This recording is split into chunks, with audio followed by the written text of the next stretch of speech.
Good morning, everyone. Good afternoon, um, depending on which area you're located around the globe. So we are back on same topic. Um, this is the second edition on mastering Kali Linux for cybersecurity.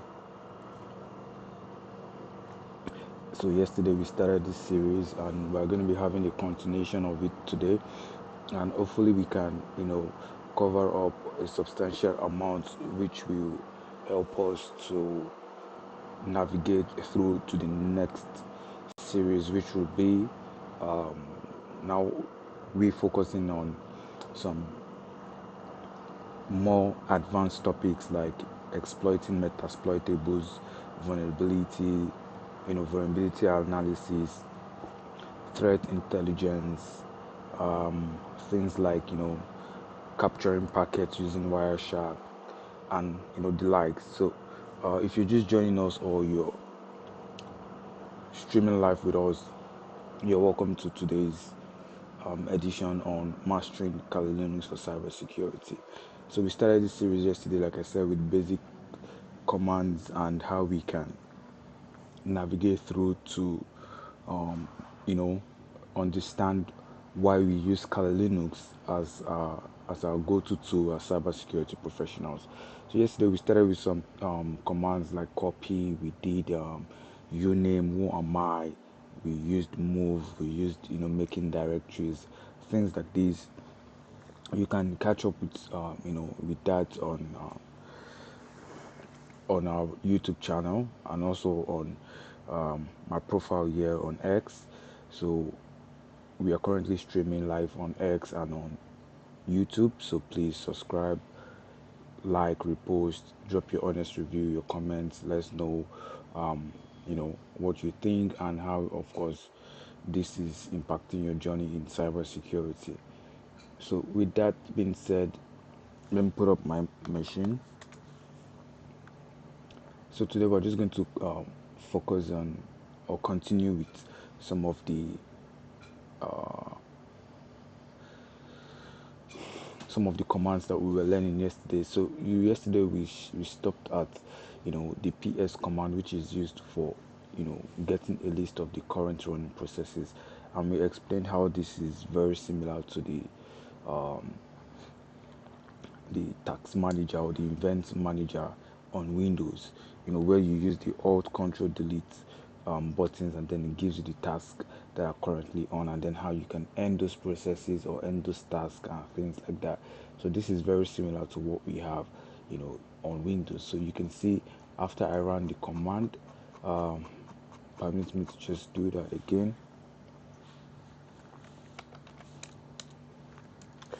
Clear.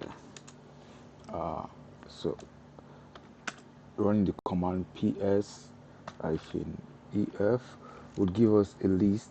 We're using the extension of ef to generate a list of all the processes currently running without overflowing us with information. So now once we did that, we can see the information that it is giving to us. Now, we also yesterday we spoke about this command grep. We saw how useful it is, in filtering information and actually getting particular words that we want to filter out from a particular uh, uh, list of words. Or for instance, now that we have these processes being generated for us, let's use the examples that we have here. Now let's use the PS, which is getting us the processes and then listing it out to us, and then we can use the grep, and we just want to get the word bash, for instance. Let's see what we get. Now you can see it has only given us the result with the word bash. Now let's try something else. um, let's try volume, since we have volume here. Let's say, for instance, we are trying to get the processes that only requires us to check on the volume. Now all we need to do is just edit that and use the word volume here, and you can see we have everything pertaining to volume being filtered out. Now you can see how powerful this command grep is. we spoke about this yesterday. We used it when we generated certain word lists, using the rockq.txt file and the likes. So that's how powerful grep is. So from these processes that we were able to generate, or we were able to list out, that is currently running on our system, we use the bash, we use the grep command to filter out what we want to get out of that. Now let's move forward. So we also have a command that is known as stop. Now what top does is it shows us all the processes, and even those that are not running. Of course, with top we are able to get a very lengthy list of processes, but at the top of the output there's plenty of information to determine what our system is doing. So now let's do that. Let's run the command top. Now you can see very similar to the PS, but of course it's giving us a list, of current processes, and you can see it's I mean, as it progresses, you can see the update that is currently going on. So, but then for us to end this, we can just use the Control C, to end that. So that would keep on giving us processes that even are not running currently on our system, but of course every of those information, top will filter them out for us. And of course, like I said yesterday, if we want to filter anything out, we can just easily use the grep command to get what we want. And then, I mean, when we start using this, when we start using Kali for more advanced topics, like I said, dealing with metasploitable, dealing with vulnerability assessment, threat intelligence, those types of things, penetration testing, password attacks, when we start dealing with things like capturing packets and the likes, we'll start understanding, much better, why we use this greps command. It's a very powerful tool. I mean, that's why, like I said, Kali Linux is a go-to operating system for cybersecurity professionals. Now, the kill command as well is very similar to the end tax, end tax that you see on your tax manager on Windows, but here on Kali Linux it's not end tax, is queue. So we use that word queue. So with the queue command you can end any process, and you will have to know its number. So here you can see the what this PID stands for is the process ID.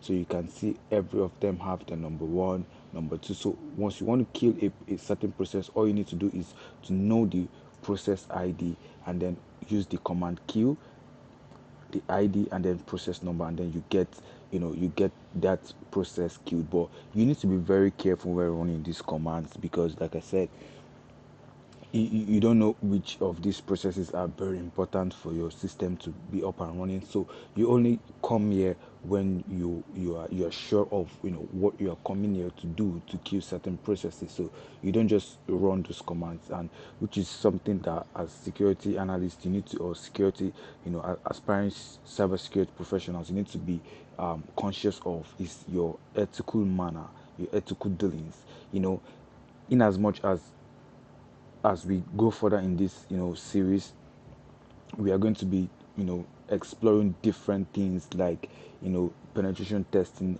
ethical hacking. Like I said, ethical hacking, we're going to be doing a lot of things, but the information that will be disclosed to us are strictly for educational purpose. They are strictly for educational purpose. I'm reiterating on this because when we start performing some types of attacks, some types of scanning, I know a lot of persons might want to take these skills out there to maybe test on real systems, but you could actually face legal actions for doing that. So you need to put ethical consideration, which is part of your ethics as a cybersecurity professional or an aspiring cybersecurity professional. So there's this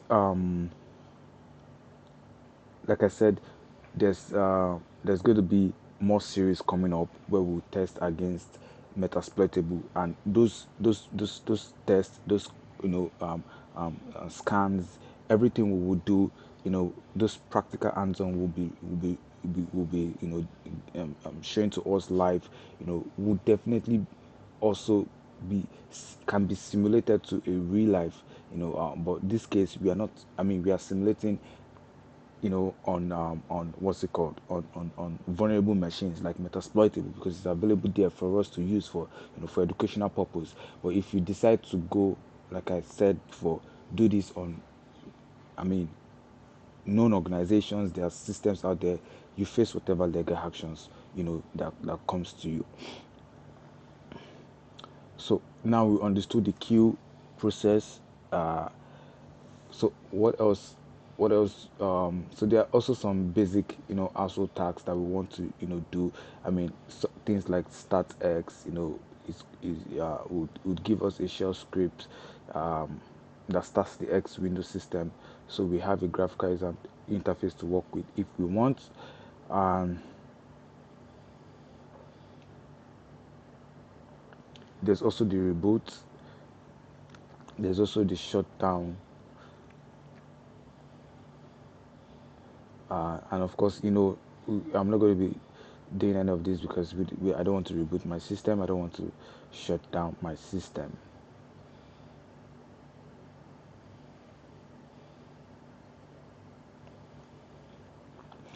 So what else? So history. Yesterday I showed us what the history, of course, command can do. So basically, all the commands that I've run, if I type in history, you know, it's going to bring every of them out for me. You can see these are all the commands that we've run from yesterday's series when we started.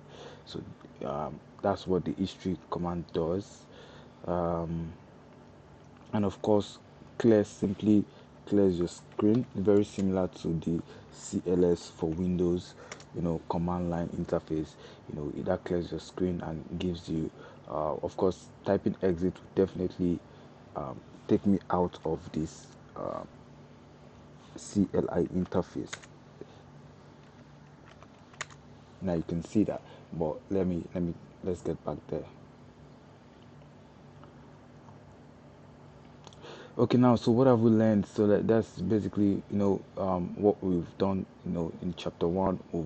We've used these commands yesterday. Now you can see today we talked about this.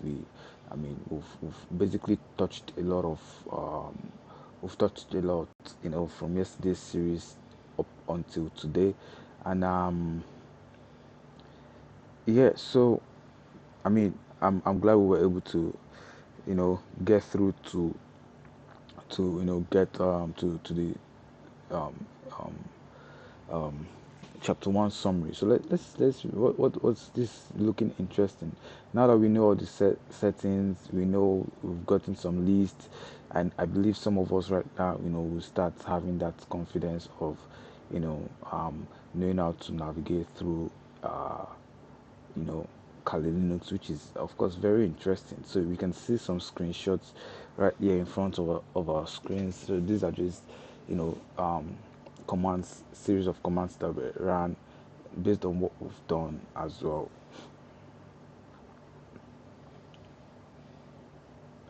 Uh, so we can see, know, the PSEF, we already understood what this command will do. It will give you the processes, list of all the processes, and it will filter only where OS 12 is indicated. So that's what we can see right here on our screen.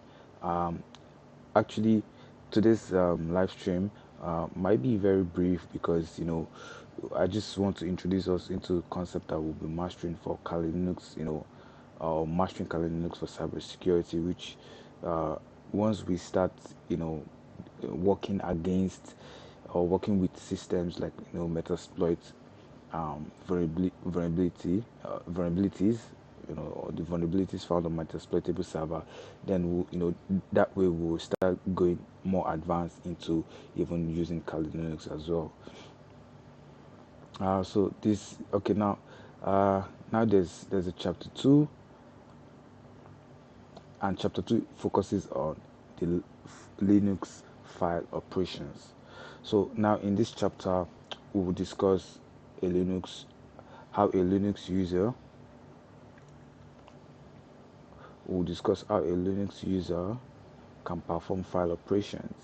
Now this includes downloading files and programs, how we can extract, unzip these files and run the programs from the command line. And for many users, this is where Linux shows its main weakness compared to operating systems such as Windows and OS X. Often Linux downloads are offered in formats such as, so these are the, I mean, for Windows we know it's .exe and yeah, .exe.zip, but for Linux you can see the file extensions right here. Yeah, you can see the file extensions right here. So it's .tar.bz.gz, uh, usually in zip files and other variations, of course. Now, without knowing how to extract a file, it is impossible to know which to download. So even if you manage to unzip a file, you cannot double click on the program to run it exactly. And of course, at least not always, though some distro do aid the user in trying, yeah.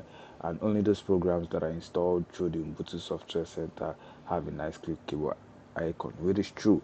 So here we're going to be navigating through on how we can download some Linux programs. um, so we have some commands here. We have some commands here that we can try out. This was on an Ubuntu machine, but of course, let's see. Okay, this is actually, if you look at this closely, you can see that this is trying to download the ISO file for Ubuntu, but we aren't trying to do that right now. Like I said, don't worry. Once we get into more advanced, for instance, once we start working with Metasploitable, once we start doing some, uh, once we also want to do, for instance, capturing network packets, we'll see how we can. We'll use these commands on downloading, Wireshark and some other tools, and installing them on our Kali. So yesterday we saw what is known as the CP command, but right now we can see there's also a SCP, which is a secure copy. Now, which helps us to move files to and from different host computers. Essentially, SCP starts SSH connection like Telnet, but encrypted. Now, of course, don't worry. This all these terms, I want to believe we would, look into them. Um, we'll look into them in more series. And so basically, Telnet, what Telnet does is, he helps the communication between two computers. Like I said, we'll do that. When we did ethical hacking training, we use these commands. We explored these things during the ethical hacking training that was conducted, and I was the instructor for that training. And of course, it was very interesting. So obviously, like I said, as we continue with this series, we'll continue to dive deeper into these more advanced commands with Kali Linux. But right now, I want to believe we are now getting familiar with Kali Linux, its commands, its environment, and how powerful this operating system can be. So basically, we use these commands when we want to securely copy files from one host to another host. But right now I have a single host right here. So we are not going to we're not going to run this command. But of course, once we start working with Metasploitable is another host now. So we can have my Kali as host one, and then we have Metasploitable as host two, and then we see how we can move directory, move, or even telnet to Metasploitable, because of course most of the ports in Metasploitable servers are open. So we'll see how we can exploit those ports, and then telnet to it, copy files, run these commands. So actually, that start bringing us really into more advanced topics, or more advanced commands in Kali Linux. Um, so also we can also find Linux programs. For instance, we haven't downloaded any file yet, but like I said, I just want us to start getting familiar with it. You can see how, of course, finding a program online to be downloaded, would be. Now, if you can't find the file you just downloaded with Wiget, you can just use the find program to do so. An example would be this. So you can find that, of course, you know, probably you just had a download, you did on your machine, and you want to get that program out. Now, simply the find command is going to find that program out for you. So I have let me check my downloads folder if have anything that I recently downloaded.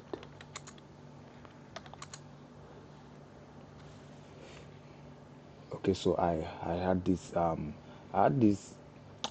OVPN, OpenVPN, when I was working with the TryAcme. So yeah, which is another, which is another um, series we would also look into beginning, exploring how to use the TryAcme, and then the CTFs as well, which is the captured flags as well. So now basically, like I said, finding this, finding programs, usually you just use this command. For instance, let's say I want to find what I downloaded there. We can say find slash what's the name right now of this. Let's say name.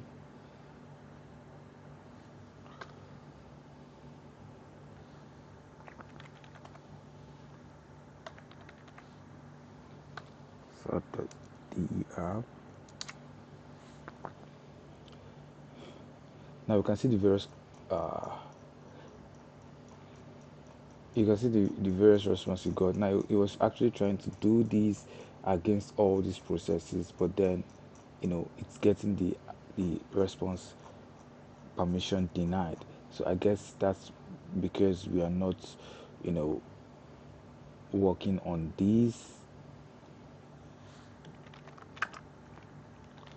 as a root user.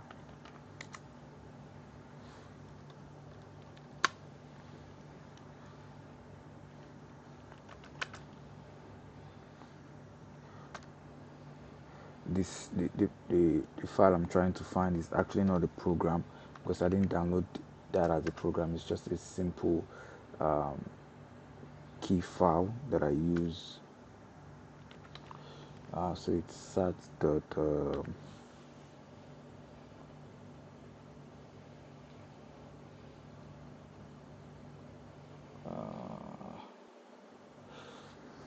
sat the what now?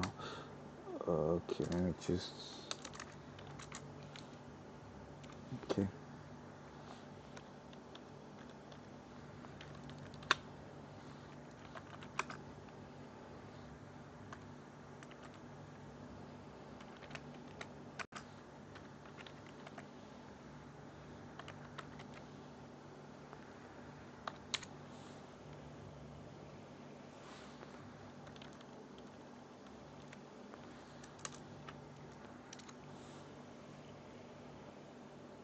Now you can see simply what it told us right now.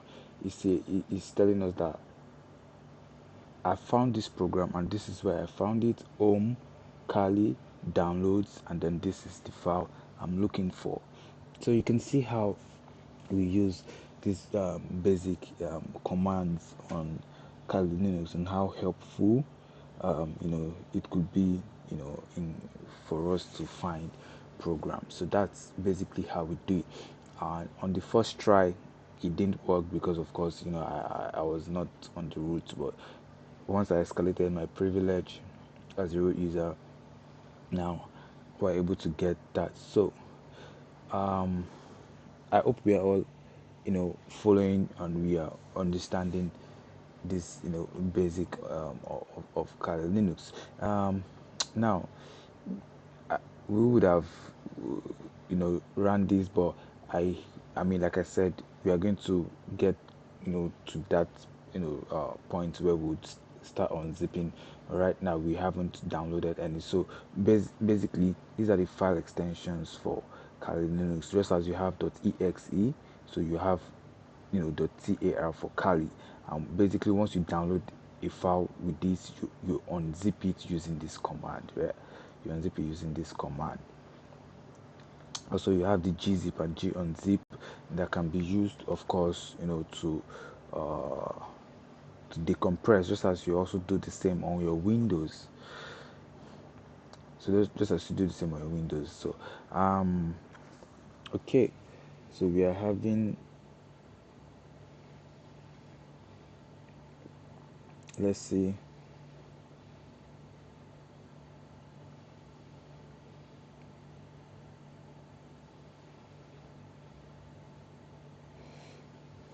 Okay, so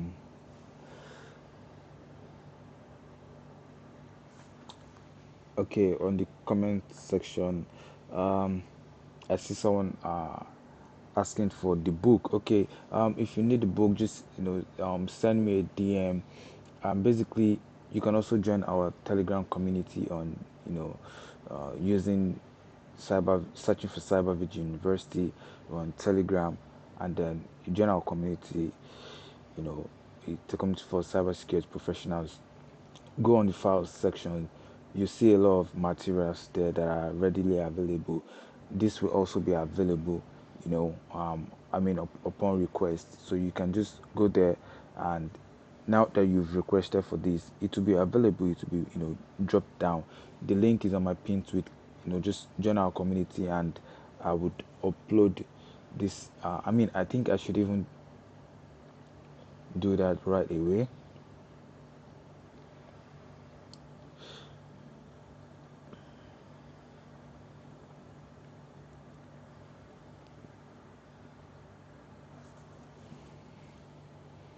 Okay, so if you join our Telegram community, or if you're on this live stream and you're in our Telegram community, I'll be sending this file right about now.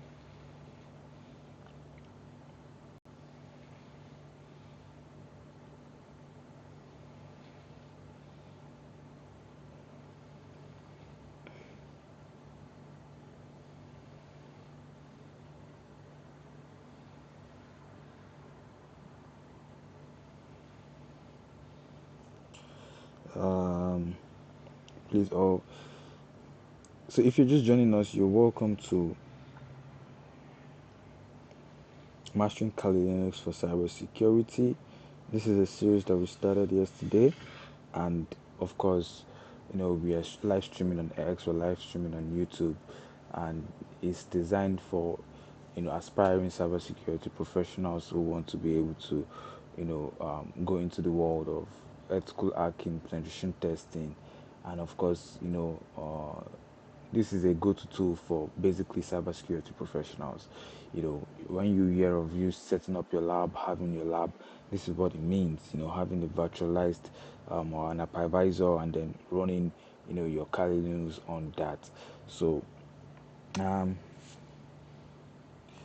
I said I was going to send the file right about now. So if you're in Cyber Vigil University, you'll be getting the file available to you now for download.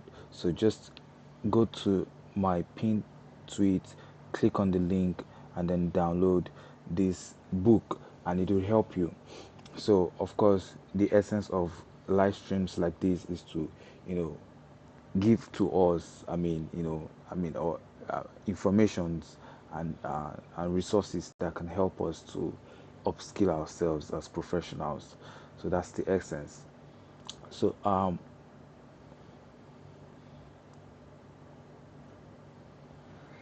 now what are we discussing? So we're looking at how to open and run a Linux program. So after you've downloaded the program and unpacked its binaries, what is next for you to do? You can attempt to run it. Okay, so now Linux can only run files that can be found in your class path, of course. And for example, using the command ls, which will actually give you or tell you the list of commands or list of files that you have in that particular path. And yeah, so to see what your current path is, just type echo path and you should get a result like this. Okay, so let's do that. I mean, we all know this is what we are going to get. This is the response we're going to get, the home Kali downloads. But let's start that. So let's say echo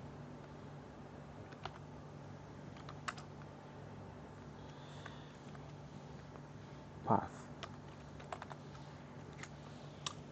Okay, now you can see what we are getting. We are actually getting the user local as being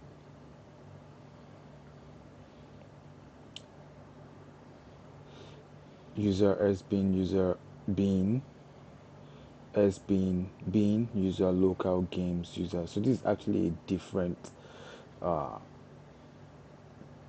this is actually different from I was actually confusing this with the pwd, present working directory command. So actually the pwd gives you your present working directory, but you can see the path uh to where we currently are, which is the which is this is that's the path to this. We can see is right here what we can see. So, and of course you can see it's very similar to what we can also see right here.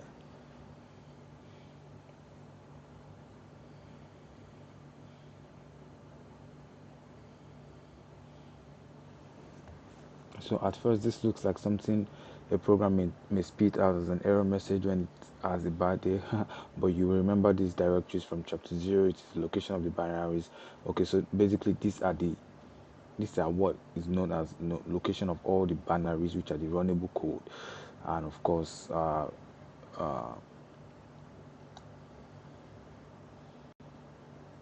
so we have 6 folders which have been searched. So apparently this is basically the same thing with what we are getting here. Let's see, with the tree command give us anything similar.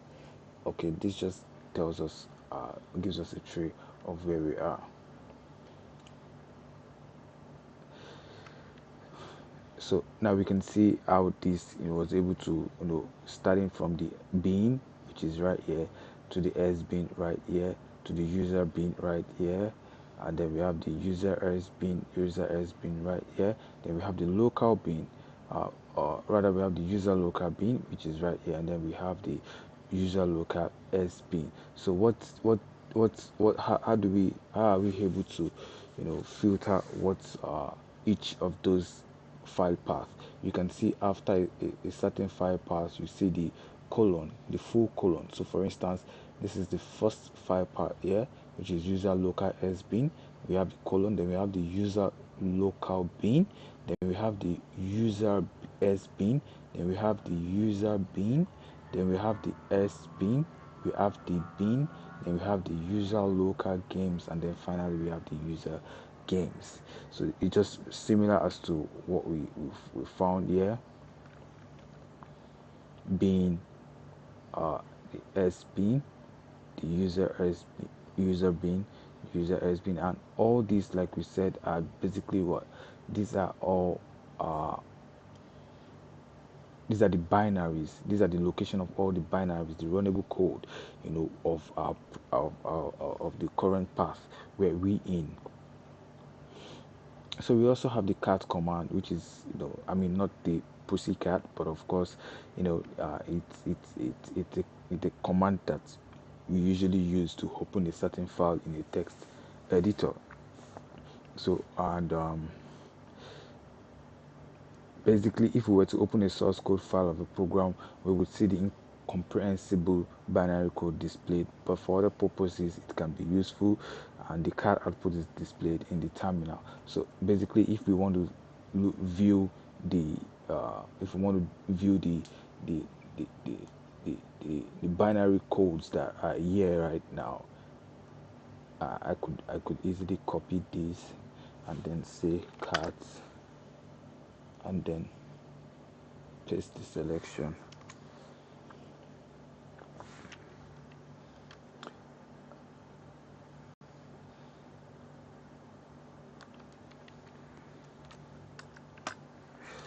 So basically, it actually can't not open this file because of course we are trying to um, uh, uh, we're trying to use the cat against a an an unexecutable program or an unexecutable file. So this actually, the cat cannot actually identify what type of file is this. But of course, let's see if we can use it against the cert.der. Now we can see it actually tried to open. Of course, we can't really see what is here. I mean, it's looking, of course, these are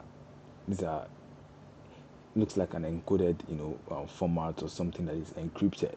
So but then um, trying this against saying cat, let's try some other folders or files like the lab IO99.ovpn. Do I expect it to open this file? Yes, it did. So we can actually see this contains a private key to an open VPN that I downloaded, and of course we can see the different.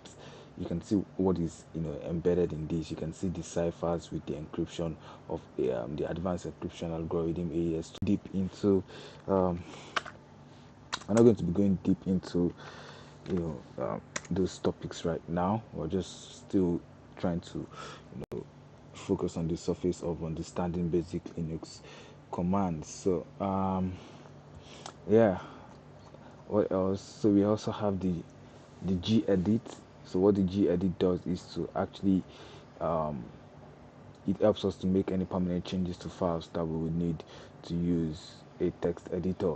So basically, how we use this is, of course, we can simply run a command saying gedit hello world.c, and then of course it's going to it's going to definitely give us it's going to create this file which is in the .c file extension, and of course we know C it's a language, and definitely once we try to um,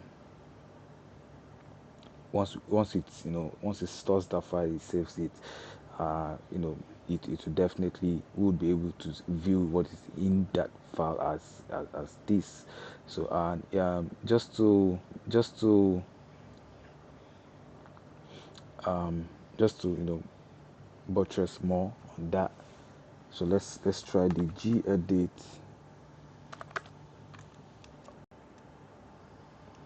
So that means that I have this so how do I get this?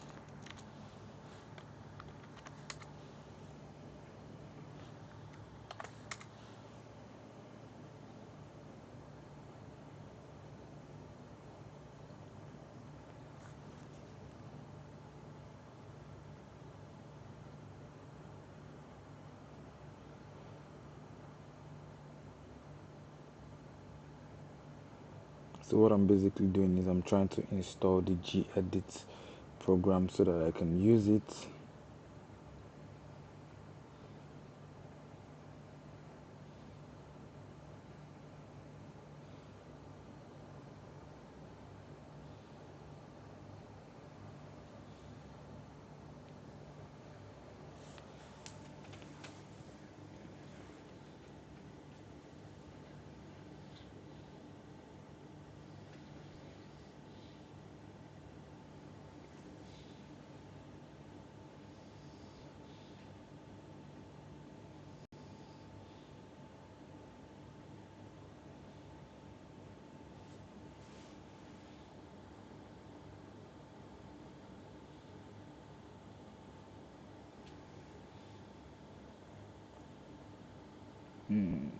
Okay.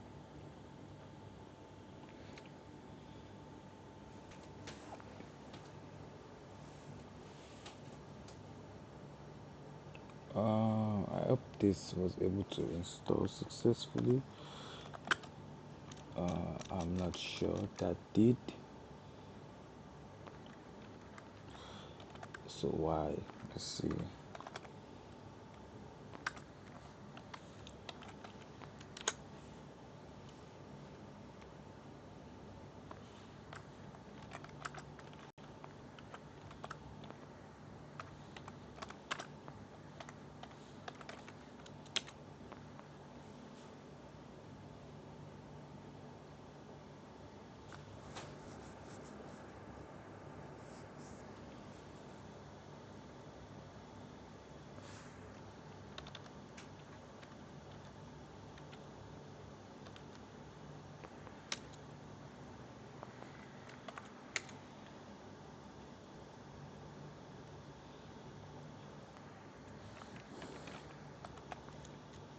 Okay, so for some reasons, I'm not able to get my gedit on this machine.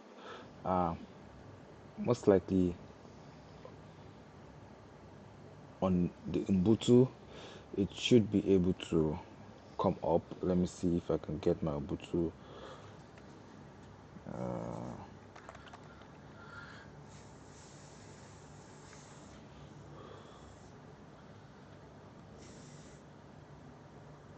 Okay.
So now we can see the usefulness of having an hypervisor and a virtual,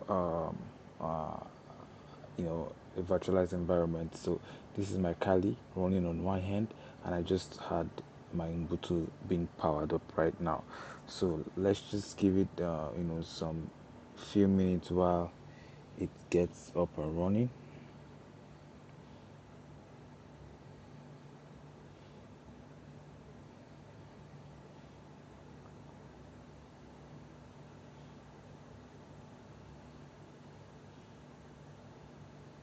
So if you're just joining us, you're welcome. This is Mastering Kali Linux for cybersecurity, and we are, looking at how we can understand basic commands that helps us to navigate through